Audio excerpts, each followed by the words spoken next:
Namasté les Namasté. amours. Hello, Hello, namasté. namasté. Bienvenue dans cette nouvelle vidéo. Vous nous avez manqué. Il s'est passé énormément de choses depuis notre dernière vidéo qui était il y a 2 ans. Et on a souvent eu envie de refaire des vidéos, mais on n'y arrivait pas parce qu'on avait encore beaucoup de travail à faire sur nous et qu'en plus de ça, on est parents d'une famille nombreuse. Euh, et pour ceux qui le savent, s'occuper de plusieurs enfants, ça demande du temps et de l'énergie. Mais on a réussi enfin à être là parmi vous et on est très heureux de pouvoir refaire des vidéos. On a dû aussi beaucoup travailler sur notre couple, sur nos blessures, sur notre parentalité. Ça nous a pris énormément de temps, mais on a appris beaucoup de choses sur le processus des âmes jumelles, sur l'amour des âmes jumelles. Et vraiment, on a hâte de partager tout ça avec vous. Et on est content en tout cas de pouvoir revenir et faire cette dernière vidéo autour de notre histoire. Ça va être la vidéo qui va clôturer notre histoire, comme ça vous savez bien qui on est et ce qu'on a traversé jusqu'à aujourd'hui pour être ensemble. Et ensuite on fera des vidéos un peu plus concrètes sur des sujets vraiment autour de la relation FJ pour vous aider à vous aussi vivre cette relation. Donc, pour finir notre histoire, on s'était arrêté à la dernière vidéo au moment où on s'était installé ensemble à Paris. Ça n'a pas duré très longtemps avant qu'on aille vivre à la campagne, parce qu'on avait besoin d'être dans notre bulle, loin de toute agitation et au plus proche de la nature et de la terre-mère. Parce que la relation d'âme jumelle, c'est vraiment une relation en 5e dimension.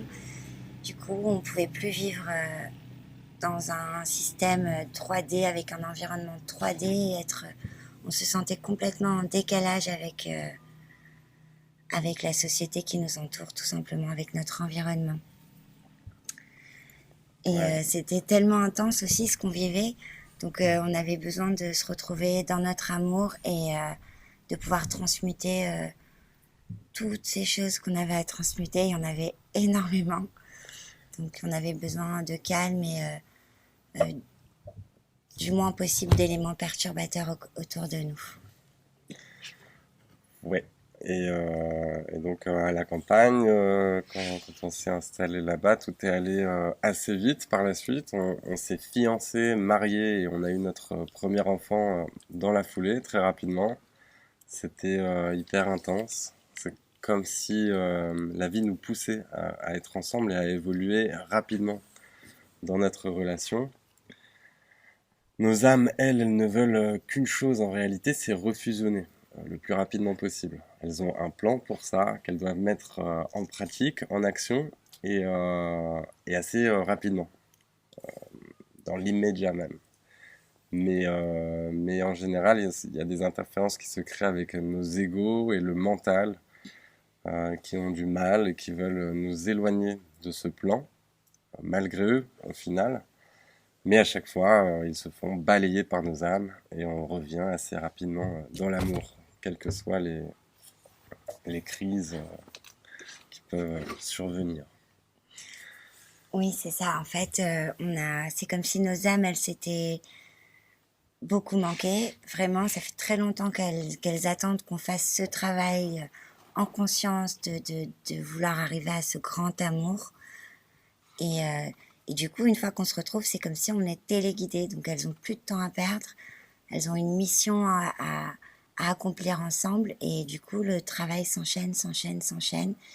Et, euh, et c'est très intense, très beau et très intense. C'est divin, c'est vraiment un Ouais. plan divin qui se met en place sous nos yeux et dont on est les héros. C'est ça, et nos égos, ils sont complètement perturbés parce que tous nos formatages, tout ce que nos égos ont appris, ça marche plus du tout. Donc voilà, c'est beaucoup de travail et beaucoup Yes. d'amour. Donc dans ce parcours, on a toujours eu des synchronicités assez fréquemment, que ce soit dans les moments difficiles ou dans les beaux moments, quand tout allait bien, pour nous rappeler qu'on était sur la bonne voie, sur le bon chemin, et que la seule voie en réalité, c'était la voie de la réunification. Donc l'univers nous donne des coups de pouce, nous murmure qu'il faut pas lâcher prise et qu'il faut persévérer sur cet amour. Et c'est ce qui nous rend plus forts à chaque instant. Ouais, c'est ce qu'on voit aujourd'hui avec le recul. Tout ce qu'on a vécu, on l'a vécu à deux niveaux. C'est comme s'il y avait deux lignes de temps. Une ligne de temps où c'est notre ego et une ligne de temps où c'est notre âme et, et notre cœur. Et comme la relation FJ, c'est une relation 5D énergétique, c'est une vibration intemporelle, on est hors du temps et de l'espace. On se reconnecte en permanence au Oui, niveau c'est du ça. cœur et de l'âme. Oui, on a beau, oui, c'est ça. Mais bon, malgré nous, on est aussi des êtres humains et on peut pas s'empêcher parfois de réagir de manière 3D et rationnelle, même si c'est quelque chose dont on doit apprendre à se défaire. On apprend à se faire. Ouais, c'est des automatismes. Tout le monde vit un peu ça, mais à chaque fois, on est rattrapé par la dimension spirituelle de ce qu'on est en train de vivre. Et voilà, sachant que selon la période dans laquelle on se trouve et la blessure sur laquelle on va avoir besoin de travailler, en général, ça se fait en miroir. C'est que l'un va être plus dans le cœur et moins dans l'ego, et l'autre va être plus dans l'ego et moins dans le cœur. Donc au final, quand il y en a un qui est dans l'ego, en général, l'autre est là pour rattraper les choses avec son âme On et son essaye. amour. Oui. C'est voilà, c'est cette notion de deux plans différents. Il y en a un qui voit du haut vers le bas ce qui est en train de se passer, du ciel vers la terre, et l'autre qui voit du bas vers le haut, de la terre au ciel. Mais chacun, petit à petit, on va amener l'autre vers soi, jusqu'à ce qu'on trouve un point de rencontre et d'équilibre qui nous permet de sortir des zones d'ombre et d'inconfort et d'avancer ensemble toujours. Oui, depuis le début, on passe par des phases où tout va bien et des zones de turbulence, voire même de chaos. Et on a compris que c'était le processus d'évolution et de guérison en spirale de la relation FJ.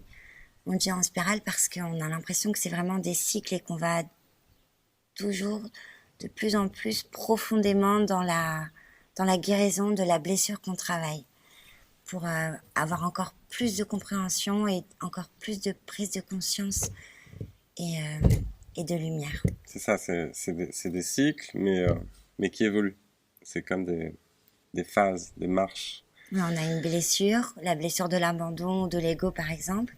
L'autre va la titiller, on va la comprendre un peu, mais ça va encore revenir et on va encore plus travailler sur cette blessure. Et en fait, ça s'arrête pas. Il y a toujours encore quelque chose à guérir, à comprendre, à transformer.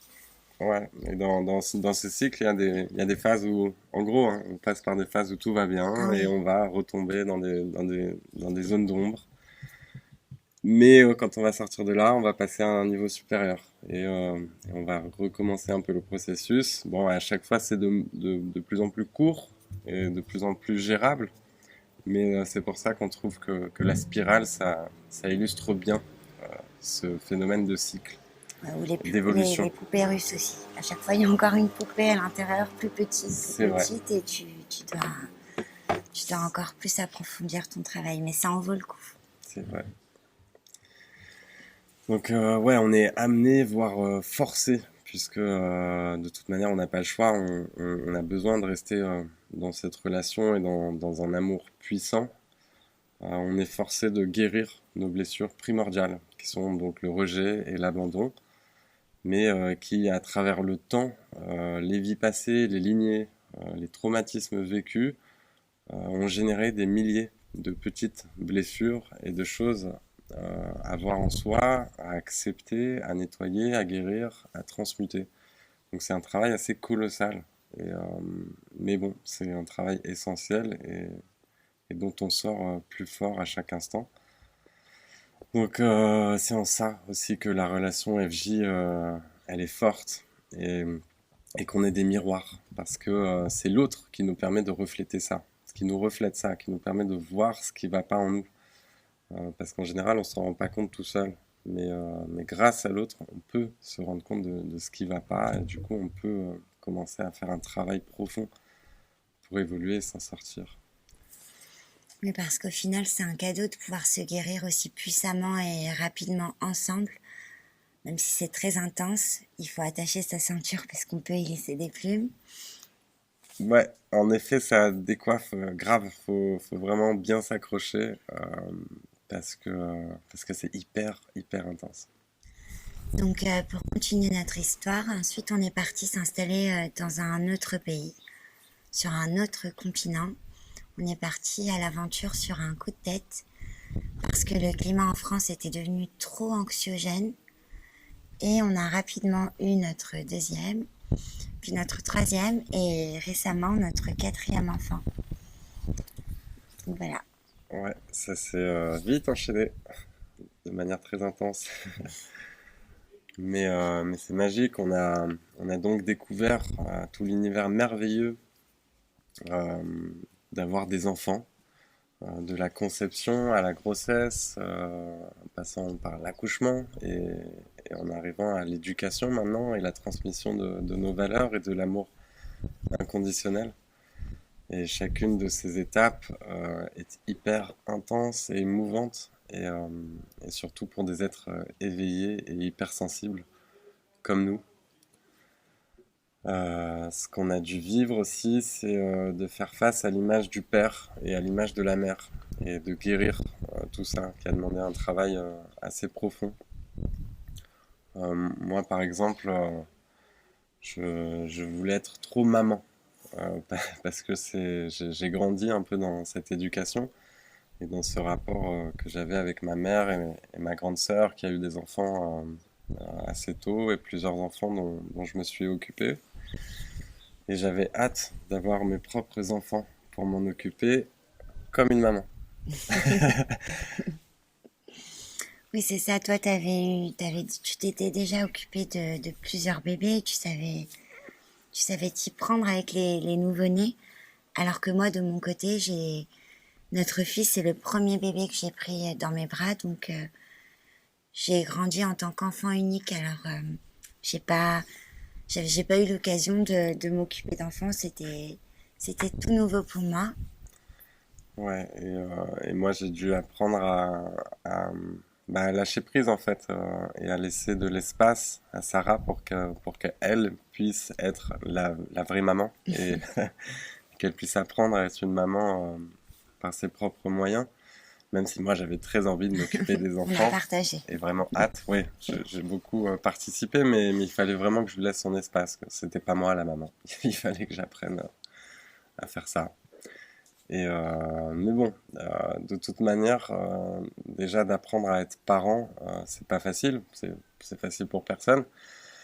Mais pour un couple de FJ, âmes jumelles, c'est encore plus délicat parce on a besoin déjà de beaucoup d'énergie pour gérer le chaos entre guillemets du couple, notre chaos intérieur de chacun et le chaos du couple et le travail profond de guérison qu'on doit faire. Mais avec en plus le fait de devoir s'occuper des enfants et de devoir faire grandir des enfants. Donc c'est ce qui fait que voilà, pour un couple FJ, c'est très intense. On fera une vidéo sur ça. Ouais, Oui, sur vous la nous avez relation avec beaucoup les posé enfants. de questions ouais, sur les enfants FJ et on a hâte d'y répondre. Ouais, Donc voilà, d'être un couple d'éveillés, de parents éveillés, ça nous a fait aussi remettre en cause tout le système d'éducation, le rapport parent-enfant et de, d'aider des enfants à grandir dans ce monde en transition. Voilà, c'était un vrai travail à faire. c'est un vrai challenge. Un Ouais. vrai challenge, oui. Et voilà, pour ceux qui savent, d'enchaîner 4 grossesses, 4 postpartum en si peu de temps, rien que ça, c'est quelque chose de très intense. Très intense. Et mais bon, depuis qu'on s'est retrouvés, donc on a eu beaucoup de travail à faire sur nous et on a beaucoup évolué chacun de notre côté, mais on a surtout évolué ensemble. On a eu d'énormes prises de conscience et avec le recul et l'expérience, on comprend de plus en plus de choses sur la relation FJ et sur la mécanique euh, du couple FJ. Et ce qui était difficile à gérer et qui créait des tsunamis énergétiques au début de notre relation, on commence enfin à le gérer et à le maîtriser. Donc c'est de moins en moins explosif et de plus en plus solide entre nous. Et ouais, parce qu'il faut comprendre que la relation FJ, c'est loin d'être un long fleuve tranquille. Oui. Même après les retrouvailles. Ouais, c'est les montagnes russes. Surtout après les retrouvailles. C'est les montagnes russes. Mais comme on disait, voilà, c'est une évolution en spirale, ce qui fait que ce qui était très difficile au début l'est de moins en moins. Et plus le temps passe et plus on peut laisser de place à l'amour. Euh, et, euh, et c'est quelque chose de merveilleux de se sentir évoluer dans ce sens-là ensemble. Les moments de grâce sont présents et merveilleux, mais pour les atteindre et les conserver, il y a toujours un truc sur lequel on doit travailler pour pouvoir se reconnecter dans le cœur et dans l'âme. Et plus on avance donc, plus c'est facile. Et il y a quelque temps, notre relation était devenue très toxique pour diverses raisons liées aux blessures, aux besoins et aux attentes de l'ego, et aussi parce qu'on avait beaucoup de choses à gérer et pas assez le temps de se concentrer sur nos âmes, sur le côté subtil de nos êtres. Et donc voilà, l'ego a pris de plus en plus de place, ça a explosé, et la seule solution qui nous restait, c'était de nous séparer. Donc il fallait une cassure dans la matière, il fallait qu'on se laisse du temps et de l'espace. Et même si on s'était souvent menacé de le faire et qu'on n'était jamais allé jusqu'au bout, là il fallait qu'on aille au bout des choses. Parce que c'était trop facile à chaque dispute de se dire qu'on allait se séparer, se quitter, mais sans le faire. Il fallait vraiment qu'on voit ce que ça donne, d'aller jusqu'au bout de ça et de voir si c'était vraiment ça dont on avait besoin pour être plus heureux. Et puis, il faut savoir qu'on s'était presque jamais quitté depuis le début, depuis nos retrouvailles. On était H24 ensemble, même pour aller en séjour entre amis où chacun allait voir sa famille de son côté. On le faisait pas, on n'arrivait pas parce que on n'arrivait pas à être plus de quelques heures l'un sans l'autre physiquement. On était comme aimantés. Il y a une force magnétique entre nous qui nous empêche d'aller loin l'un de l'autre. Quand on est surtout dans l'amour et dans le cœur.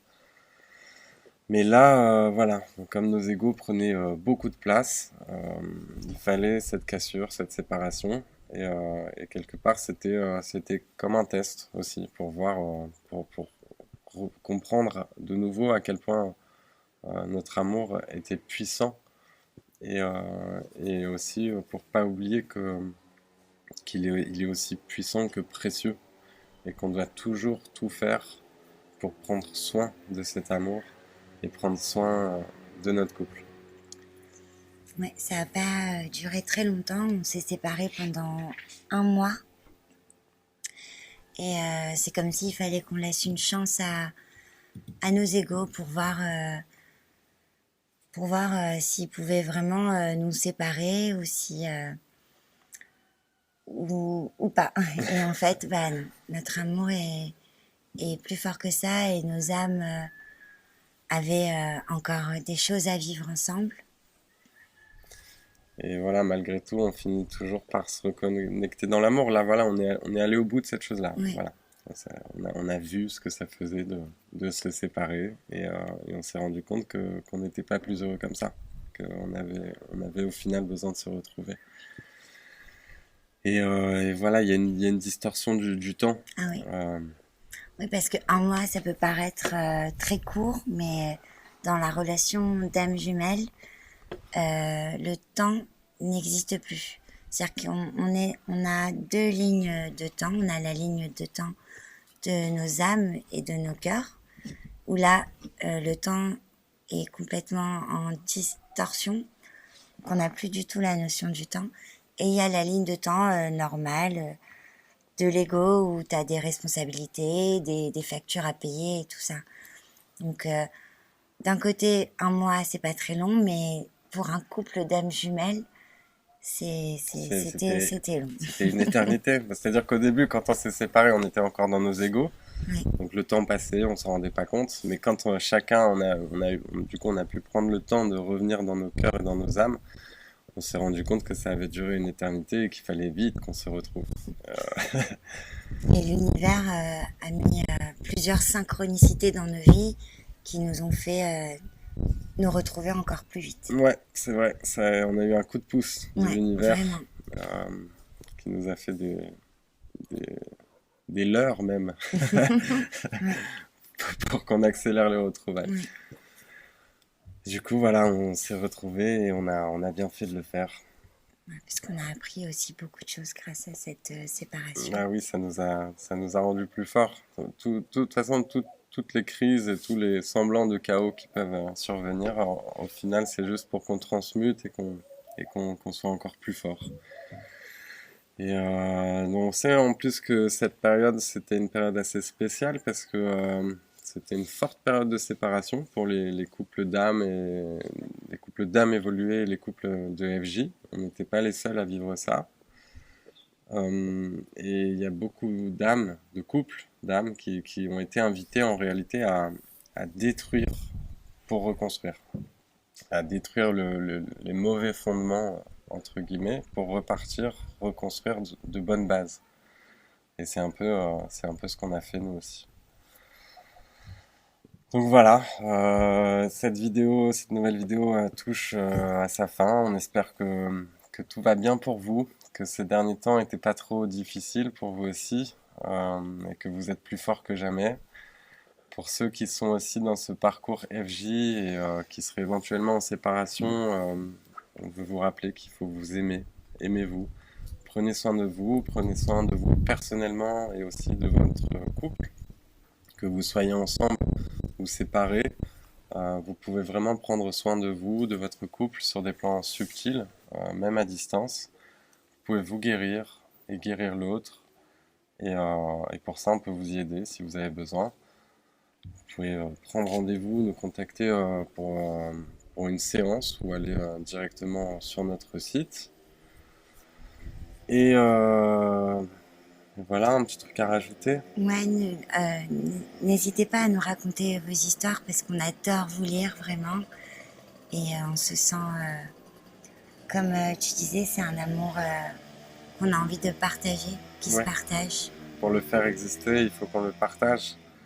Et moi je vous rappelle que vous pouvez toujours liker cette vidéo, partager la vidéo et nous laisser des commentaires. Et donc dans les commentaires, vous pouvez nous poser des questions ou raconter vos propres témoignages. Et on fera des lives comme on avait dit. On essaiera de faire régulièrement des lives questions-réponses. On a déjà noté pas mal de questions auxquelles on va apporter des réponses. Mais si vous avez encore des questions, laissez-les nous dans les commentaires. Et vos témoignages, voilà, parce que cet amour, il a besoin d'être partagé. Nous, on se nourrit de vos témoignages. Ça nous fait du bien de savoir qu'on n'est pas les seuls à vivre cette relation. Et ça, c'est un amour qu'on va construire tous ensemble, qu'on va faire exister tous ensemble. Donc partageons tout ça ensemble. On vous dit à très bientôt. À bientôt. Dans une prochaine vidéo, on l'espère. À très bientôt. On va tout faire pour. Prenez soin de vous. Namasté. Et vive l'amour. Et vive l'amour.